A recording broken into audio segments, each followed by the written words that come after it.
ஐயோ, எனக்கு கார் ஓட்ட தெரியாதே டாக்டர். ஓ சார் கார் ஓட்ட கத்து கொடுப்பாரு என்ன சார்? வானதி பார்த்தா அசந்து போகுது. என்ன வானதி வண்டியில வந்திருக்க? அண்ணன் வண்டியா? அது டாக்டரோட வண்டி. அவர் டூ வீலரை எனக்கு கொடுத்துட்டாரு.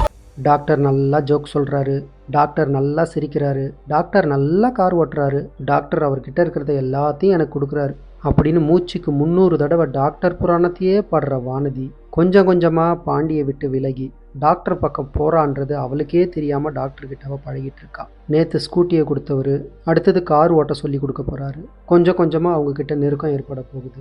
டாக்டர் கொடுத்தாருன்னு அவரோட ஸ்கூட்டியை எடுத்துன்னு போயிட்டு பாண்டிக்கிட்ட காமிச்ச அதே வானதி அடுத்து டாக்டரோட சேர்ந்து ஒன்றா போய் காரில் இறங்க மாட்டான்றது என்ன நிச்சயம். திடீர்னு ஒரு நாள் டாக்டர் வந்து வானதி கிட்ட ப்ரப்போஸ் பண்ண போகிறாரு.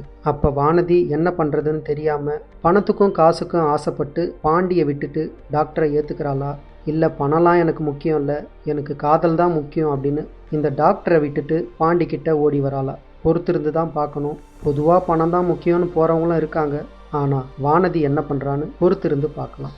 ஒருவேளை வானதியோட ஃபேமிலி தான் இந்த டாக்டரை செட்டப் பண்ணி வானதி கிட்ட பழக விடுறாங்களோ, வசதியான வாழ்க்கை கிடைக்கும்னு.